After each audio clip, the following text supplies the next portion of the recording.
idol, TJL Sports TV nagbabalik mga idol. Breaking news ba tayo? Terence Crawford tinanggalan na ng titulo. Cuadro-Las General Casimero ay nagbabala na. Yan ang ating pag-uusapan mga idol. Pero kung bago kayo sa aking YouTube channel, baka pwede makahingi ng isang like, subscribe at pakipindot na rin ang notification bell at pakishare na rin ang ating video na katulad nito. Well mga idol, balitang balita po at breaking news po tayo ngayon.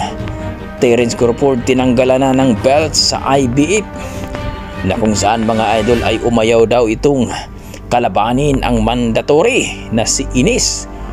Kaya daw mga idol ay hindi na po kampiyon si Terence Crawford sa IBF na kung saan mga idol ay ayaw na itong labanan ang mandatory na si Ines po mga idol.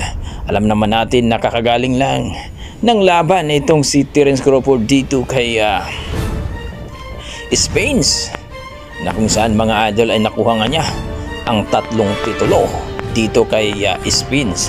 Kaya mga idol, balitang balita po ngayon at tanggal na po ang belt ni Crawford dito sa IBF sa welterweight division o 147 pounds mga idol.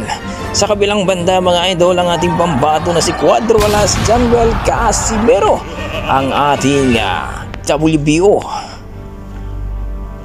Global Champion na kung sa mga idol, ang ating pambato ay nagbabala po dito sa mga rank number 1 dito kay Luis Pantera Neri sa WBC rank number 1 at dito kay Sam Goodman rank number 1 sa IBF at dito kay Akhmad Aliyev na number 1 sa WBE na kung sakali daw ay mabakante na ang WBO at siya na daw ang lalaban sa championship at magiging kampiyon na ito dito sa WBO ay uubusin daw niya ito ang magiging kampiyon sa WBE, IBF at WBA. Well mga idol, kapag mangyari yan, napakagandang laban talaga mga idol at magiging undisputed yung ating pambato na si Cuadro-Las General Casimero.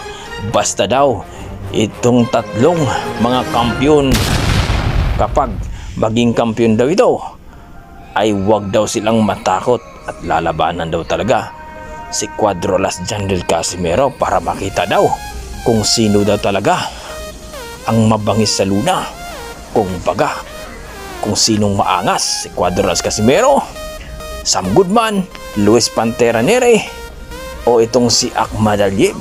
Kayo mga idol, ano masasabi nyo sa video ito? Lalong lalo sa pagtanggal dito kay Terence Crawford sa IBF niya na titulo sa welterweight at ang babala ni Cuadro-Las General Casimero sa mga kaming kampiyon dito sa super bantamweight division. I-komento mo na sa baba mga idol para ating pag-usapan. Maraming salamat.